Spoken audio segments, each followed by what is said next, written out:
My name is Julio Herrera Vidal. I was a conscript soldier in the Air Force, and my Air Force military base was Mar del Plata. I was deployed to Air Force military base Santa Cruz with my battery. I was in anti-aircraft systems in the Air Force. Right, okay. So this whole video, this whole Zoom meeting has been arranged by you, and you are the connection in Argentina, and you've made this possible. So I'd like to thank you for that. And now me, Edward Denmark, and Richard Hutchings are going to talk. So thank you very much for everything you've done, and you've made all this possible. I want to thank you too for your support, and let me say something.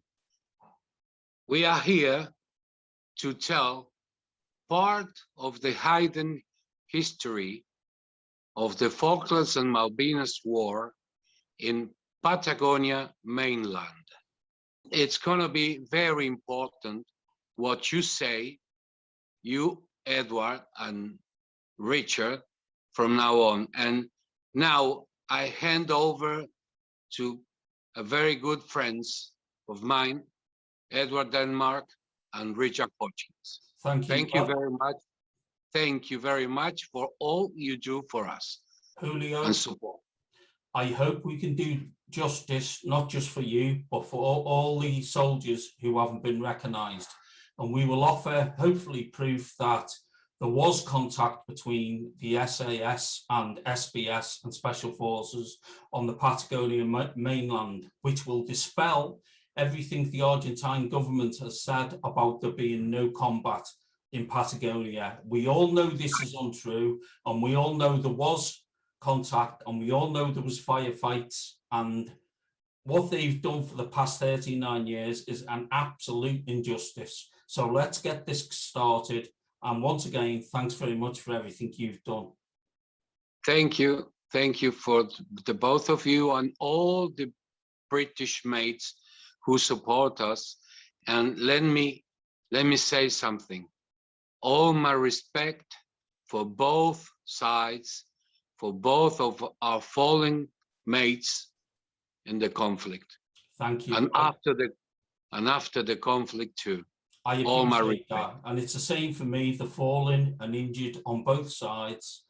And I offer my respect to all the Argentine soldiers who were in Patagonia and fought in the same war as I did. Even though I was on the Malvinas Falklands, it makes no difference. You are all combatants. You are all VGM.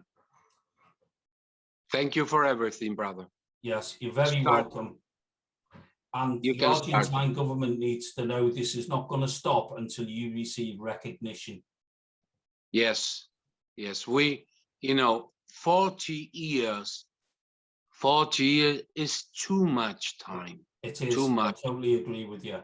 There are no words to describe it. And you need to understand that both Richard and I are doing this because we want to help out fellow soldiers. This is nothing to do with the Malvinas Falklands sovereignty, right? That is not up to us. We are here purely, right, to get justice for the soldiers who have failed to be recognised.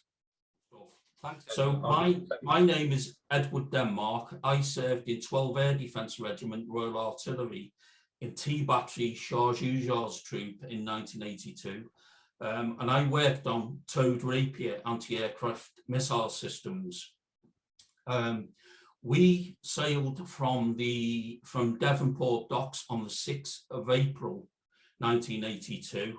And after a voyage of 8 months and a stop in Ascension Island, we arrived along with the rest of the task force on the 21st of May, 1982 in San Carlos waters, and eventually steamed into San Carlos Bay. Our job was primarily to defend the San Carlos and the surrounding hills, and possibly the ships if needed be from any enemy aircraft attack. Now, as has been well documented, we come under air attack pretty soon after daylight. Although we were meant to have been, deployed by daylight, because of various things, military planning had gone wrong. We were still on the ship in daylight and subjected to air attack whilst on board. Fortunately enough, our ship wasn't hit, and a Sea King helicopter was transferring the guys to shore, and eventually our turn came and the Sea King bounced down. The loadmaster beckoned us forward with a choice language, to get a move on, because they didn't want to be sitting on the deck. Yeah, I was the last guy on, and I remember him telling me to undo me webbing and stuff because I had the Charlie Carl Gustaf anti-tank rounds on me back. And basically, if that helicopter had gone in the water, we would have gone down like stones. So he said, just undo your webbing, you're by the door. So it did. And I recall vividly looking forward and seeing the two pilots at the front and the Mirage going across, firing its guns and stuff. And there was no reaction from the pilots. They remained super cool. And it gave me a kind of, I expected them to panic for some reason, but they didn't. They stayed absolutely focused on what they were doing. And the helicopter took off very quickly, like I've never been in, experience before in any helicopter. It took off quite quickly, took us ashore. It was a very short journey, and we just bailed out and it was gone. I mean, it just didn't hang around. Obviously, it was gone. So in 1982, my T battery, was responsible for shooting down 14 Argentine aircraft, he said. Now, whether they did hit everyone, can be debated. I've seen proof that we did, and I've seen proof that we didn't, and arguments to and fro. But whatever happened, we definitely shot down a number of aircraft. I mean, I've seen it myself with my own eyes. And my Rapier, we shot down one Mirage, which, and a couple of near misses. But like all the guys on the ground, if he wasn't sitting in the seat on the Rapier, then we fired in the air with our weapons, in the hope that, well, at least we're putting something in the air and he might fly into it. So that was my role. Leading on to, the guys in Patagonia and the Argentines, I first got talking to a guy called Pepe Sanchez, who was an A4 Skyhawk pilot on Facebook. And this led me to be in contact with the Argentines. And it was very good, actually. I really, enjoyed talking to them and the pilots and stuff like that. Just, finding out what it was like to be in the air and be on the receiving end rather than being on the ground and the bombs falling and stuff. I found it quite fascinating. And I got talking about IFF and stuff like that, and it turns out they didn't use IFF, or they didn't have it, which we didn't know at the time. And a lot of our pilots failed to put their IFF on, so we were getting false alarms and stuff on our own aircraft, so that become useless. So the guy who was meant to be talking with us tonight, Julio Herrera Vidal, when I got talking to him and he told me about the guys in Patagonia, I was very surprised that they haven't been recognized. And he said there's nearly 10,000 of them. Now, considering they're deployed by their own government to that region, and their job was to defend the area, service the aircraft, and also repair them, I was quite upset at it, to be honest with you, that these guys who had been, sent to that area hadn't been recognised, because we quite rightly recognised the guys who were 4,000 miles away in Ascension, who were part of the chain in supplying us everything we needed. And as far as I'm concerned, the guys in Ascension played a role so important, because we couldn't function without them. We wouldn't have had the missiles or the food and all the things we needed to do our job. So I kind of got involved in defending these guys and supporting them. you know, the question of the Falklands and sovereignty has nothing to do with it as far as I'm concerned. It's solely from one soldier to another saying you should be recognised for the job you've done, because, you know, their DNA, as far as I'm concerned, and their fingerprints were on the very bombs that were dropped on us. And the aircraft that were able to deliver them bombs were serviced by them, armed by them, and repaired by them. And I could never understand the Argentine government saying you're not being recognised. I mean, the distance is what, less than 400 miles away, something like that. You know, so I was very surprised at it. And when I went over last year, or 2020, the beginning of last year, you know, I seen the desperate state of some of these men and the way they're living, and I was really absolutely, you know, saddened by it. You know, a lot of them, we're all getting old now, you know, regardless of what age we were in 82, we are all moving on. And some of them were in desperate, you know, health crisis and stuff like that. And so it just fired me up even more to help them, you know, and I've received a lot of support from a lot of the guys, you know, in what I'm doing, and I think it's the right thing to do. The Argentine government are still denying anyone landed over there to do anything, which is totally ridiculous. I mean, it's on the open market in books like yours and other books. That obviously the British went over there, you know, and landed like you did yourself. It's not a secret anymore. It's nearly 40 years ago, and everybody, you know, is totally aware of it, and yet they're hanging on to this as a reason not to recognize these guys, which I think is totally wrong. So, like I said, when I went over there, I'll offer them all the support I can while I've got my health at the moment. And that is my take on it. You know, I recognize them for what they've done as fellow soldiers. In the same way, I go sit in Sainsbury's for the British Legion, you know, when I can. I'll sit there all day and I'll collect money for our soldiers, and I'll help our soldiers. I'll help any soldiers, you know, and I will offer these guys all the support I can. I'm Richard Hutchings. I was commissioned into the Royal Marines as a second lieutenant in 1973. Normal commando service, served in a few commando units, Northern Ireland tours, all that sort of thing. In 1978, trained as a pilot with the Army Air Corps, then straight away went to the Navy and trained as a pilot with them to fly the Wessex Mark V. Then in 1981, converted onto the Seeking Mark IV. Also in 1981, I attended the last module of the SAS qualifying course at Hereford, which is called the Combat Survival Instructors course, which is all about operations behind enemy lines. So how you do it, how you survive, how you navigate, all aspects of that. Right. In 1982, I was one of two Royal Marines flying with the Royal Navy on 846 Squadron. And we were both flying Seeking Mark IVs, because by that stage, the squadron had converted entirely from Wessex 5 to the Seeking 4. We deployed from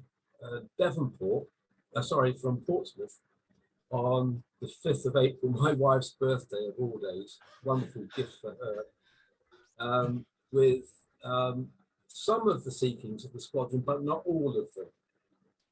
Our senior pilot led the detachment. Our commanding officer came down on the Fearless when they deployed a bit later with a different detachment, because he wanted to be with the brigade commander, because that was his role. Joining us, as not previously a member of our squadron, was a chap called Peter Rainey, who sadly is no longer alive. He died in a drowning accident in Cyprus, trying to save his wife and children from drowning. Sadly, he drowned, but he was a test pilot, and he and a flight test engineer had been testing prior to use night vision goggles, the American Andis night vision goggles.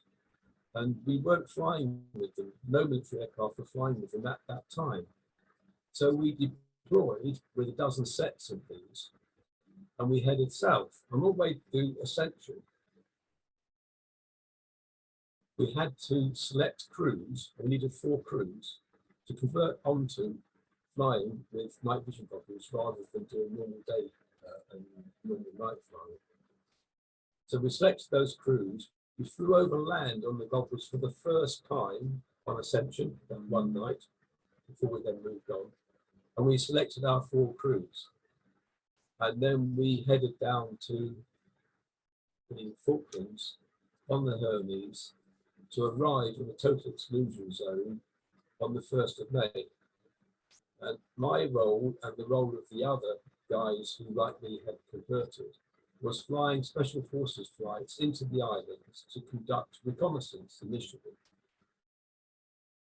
No offensive missions, it was all intelligence flying because we hadn't a clue where the Argentinian dispositions were, other than we knew there were a lot of them around Stanley, and we knew there were a lot of them on West Falkland as well, but we didn't know anything about anywhere else. So we were finding our way really, dropping off the teams, a few days later picking up some teams were in position for a long time, so we were resupplying them. Then of course, there was on the 4th of May, the incident whereby the Sheffield was hit by an Exocet. And the government realized that the Exocet was probably the most dangerous weapon in that area to the survival of our shipping, and something had to be done about it. So Peter Delavilliers, who was director SAS at the time, came up with the concept of an operation called Mikado in 2 phases. The first phase was to send a reconnaissance team from the task force into Argentina to conduct a reconnaissance of the Rio Grande base, where we knew that the aircraft were based, the Superbottom Darts. And then, having confirmed their presence, the rest of B Squadron 22 SAS that were on Ascension would be flown in the C-130s onto the runway. They would deploy, they would destroy the aircraft, they would kill as many Argentine aircrew as they could, get back into the aircraft and fly off. If the aircraft were damaged, they were then to make their way on foot into Chile. And that essentially was the mission. So the first part of that, the reconnaissance, was known as Plum Duff. That was a mission that required a Sea King with a normal crew of 3 to fly an SAS team of 8 from the task force into into Argentina. Now, the guys that we flew in from B Squadron were parachuted into the sea to us from Ascension. We dried them off and got them ready, because all their kit was sopping wet, to be flown in. But because they got a thorough drenching, it took 24 hours for all their kit and their radios and so on to dry out. So we were 1 day later than ideal to fly in on the mission, because the weather forecast for the day that we did fly in overnight wasn't brilliant, 17th into the 18th of May. When we arrived at the Argentine coast, we were in fog, dense fog. Night vision goggles don't work in fog. They need ambient light, which you get from the moon. And the moon state then was in its very final, it was about to die, so it was hardly any moon at all. It was about 6 o'clock in the morning after a 4-hour flight. And we could only fly so far until we realized that there were no more references, there's no more light, we just had to land. We were then about 7 miles short of our destination. The destination was what we believed was a deserted estancia, a farm, a few miles north of the Rio Grande base. When we got there, pointed out to the SAS team leader where we were, and he said, well, this isn't where we're supposed to be. I don't have the same degree of confidence in your navigation that you do, so I want you to fly us into Chile, which is where we were going on to destroy the aircraft anyway as part of the operation. Then he said, we'll make our way back into Argentina from there on foot, once we've got a firm position, understanding where we are. So we argued with him, but he refused to get out the aircraft with his men, even though a couple of them had already jumped out, but they were called back in. So off we went. At that stage, the very rudimentary handheld radar warning device that we had in the aircraft detected the radar from the Rio Grande base, so we knew we'd been detected. We had to climb to 3,500 feet to get over the mountain range before we could then drop down into Chile, into an area known as Bahia Inútil, which translates into useless bay, which we believe, discovered by an English adventurer hundreds of years earlier, and he named it as Useless Bay. We found a position to land and landed there, and the SAS team leader was then very satisfied that we were where we were supposed to be. So at that point, they all got out the aircraft and started heading east again towards Argentina to continue their mission. And we then flew across the Straits of Magellan to hit the coastline there and then fly north towards Punta Arenas. And we'd already identified from aerial photography a couple of potential places where we could destroy the aircraft. So we got to the one that was closest to Punta Arenas, which was about 10 miles away. It was still dark, just landed. My co-pilot and my aircrew got out the back with our kit. I then flew out to sea a short distance, about 400 yards, landed on the water. Now, before we'd taken off from that beach, my co-pilot and aircrewman had made some massive holes in the bottom of the aircraft with axes so that it would fill up and help with sinking. Because the object was then to sink the aircraft and I swim back ashore. But what we hadn't realised, because this hadn't been trialled, was when you land on the water and it's got a boat-shaped hull, so it's designed to land on the water, it was like a mill pond, absolutely calm. It quickly filled up with water between the outer skin of the hull and the inner skin of the hull. And it gave the aircraft what was in effect a very heavy keel and made us completely stable on the water. The thing wouldn't sink. Wow. I couldn't turn it over. I tried, varying rotor speed and working the controls to try and turn it over, but it just wouldn't.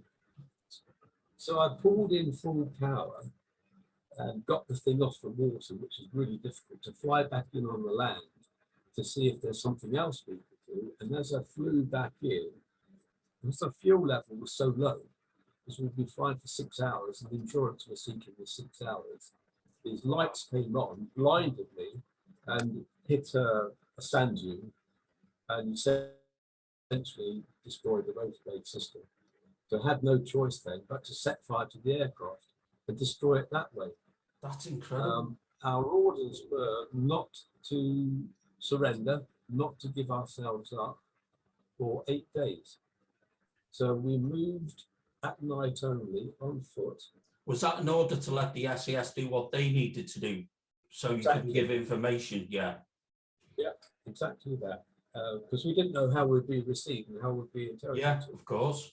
In fact, we were eventually, after 8 days of traveling at night, lying up during the day, we went past a Carabinieri headquarters on the southern extremes of Punta Arenas. There's no way around it, couldn't go through it.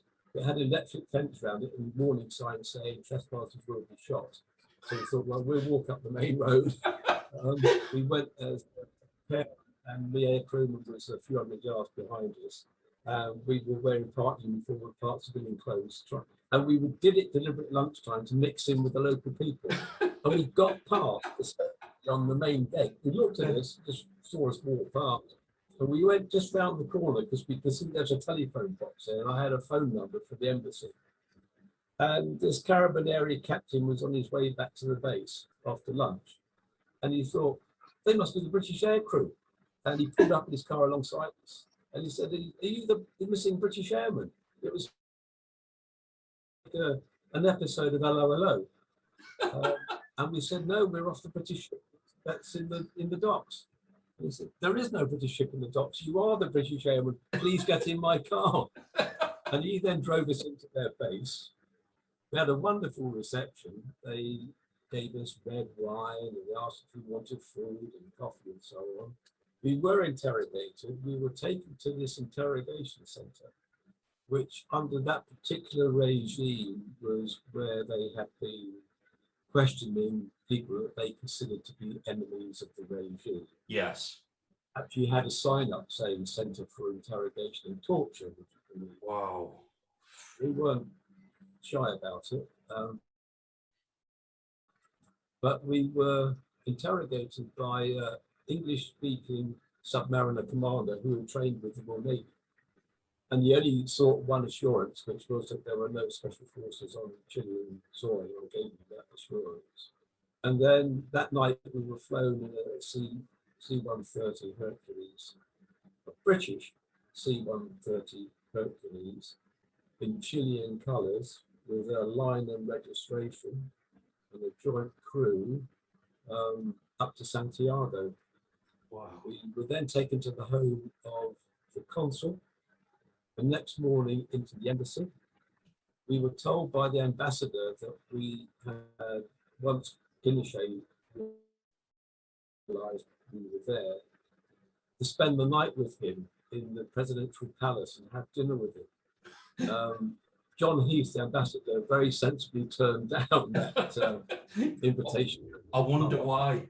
But Pinochet insisted that we made a press statement before we left, so that the world could see that we're alive and well and had been properly treated. Yeah. And I had a cover story all about sea patrols and engine failures and getting lost and bad weather. That was pre-prepared, so I delivered that in English, which was then followed by a Spanish translation. And and the Welsh press was in that room. John Snow from Channel 4 was one of the Right. And we then left immediately down the lift into cars, straight off to the airport, onto a civil flight back to the UK. Identities were changed, false passports, genuine false passports, new names, etc. Flew in to Rio initially, refuel, and then flew on to Madrid. The operation, unbeknown to us, because we weren't told this part, once we arrived in Madrid, we were supposed to have been intercepted by Interpol, taken to the British Embassy, put onto a secret flight, flown directly to Ascension, debriefed, flown back down to the Falklands and parachuted into the sea to rejoin the operations. That was the plan, but we didn't know anything about that. When we got to Madrid, that aeroplane had been full of Argentinian journalists on their way to Spain for the World Cup coverage. They recognized us straight away from our press conference, and the press bringers on the aircraft for interviews, which we refused. So we flew in the cockpit with the pilots just to keep ourselves away from them. Yeah. And I speak a little bit of Spanish, but not a lot. But I heard one of these reporters on the telephone phoning Reuters to tell them that we were in Madrid and we were booked onto a flight to Heathrow that afternoon. Having heard that, I then secretly changed our flight into Gatwick. So when we arrived at Gatwick, there were only about 10 press covering that just in case. Yeah. The big press corps were all at Heathrow where we were. Foiled. And then we were picked up in a taxi, taken to the Ministry of Defence, had a meeting with Admiral Louis, Chief of Defence Staff. Yeah. Then taken by MI6 to a safe house in the country, stayed there for a few days, and then returned to our base. Meantime, of course, the team we dropped off were making their way slowly back into Argentina. Yes. But a member of their team became sick after a couple of days on the ground. So the team leader had to take the decision that he would either split his team 4 on 4, or he'd keep them all together. And he decided to keep them all together and abort the mission. And they left Argentina a few days later via Chile, the same way that we did, essentially. Wow, so they got away okay. was flown into Tierra del Fuego, picked them up, took them to Aerea, and then another flight up to Santiago. What's interesting and particularly sinister, I feel, is that the airplane which flew them from Punta Arenas to Santiago then flew back down towards Punta Arenas and vanished without sight, never been seen to this day. Wow. The pilot, Yeah. That's amazing. Remarkable. As a result of all of that and putting all of that into my book published in 2008, Could I just ask you to say the title of your book? Special Forces Pilot. By Richard Hutchings. I was contacted by quite a large number of Argentinian former conscripts who had been based on the mainland, not in the Malvinas, not in the Falkland Islands. And they wanted to tell me their stories. That some of these people had been based in Rio Gallegos, some were in Rio Grande, some at Mar del Plata, various places. And they told me their stories about how they had interacted in firefights with our special forces on the mainland. Now, this was not the team I dropped off. These were other teams that were inserted subsequently to my operation. And I've got a list of the names of those people, Argentinian conscripts, and some regulars as well, who lost their lives in those firefights. It's getting on for about 20 names. The most senior Argentine officer to be killed in the conflict died on the mainland. Yes. The colonel posthumously promoted brigadier, because that's one of the really good things about the Argentine system. If a person's killed on active service, they're posthumously promoted. So their next of kin receives a higher pension. And some of these stories are absolutely amazing. And when you receive so many accounts from so many people telling the same story with hardly any variation at all, you know it's absolutely right. Yes, that is something that I found out when I went over to Argentina, that various people, the stories regarding the firefights between British Special Forces and the Argentines in the Patagonia region matched up. Not exactly the same, you know, people have got different perceptions, but if it was before a jury, as far as I'm concerned, they would absolutely accept what them men are telling them. There was undoubtedly firefights and lives lost. The largest number of them were killed in a helicopter, shot down by a steamer missile from by a submarine. That's right. Yeah, it's so, you know, the Argentine government's claim they didn't see any action was totally wrong, and still is wrong. And I think, you know, they need to address that. These guys have been dealt a serious misjustice. Absolutely. No doubt about it. Absolutely. Horrible people doing what. One of the guys who contacted me is a very talented artist, Antonio Villarreal. His art is fantastic. If I could buy some of it, I would do. Yeah. And if we get out there this year, I'll be looking to. Oh, we will. We will be going out there. He was forced as a conscript to act as a load person in the back of a C-130, operating from the mainland out to Stanley with resupplies of personnel and equipment. Because he was a conscript, he had no hearing protection. They wouldn't give him any hearing protection. He went deaf. That is ridiculous.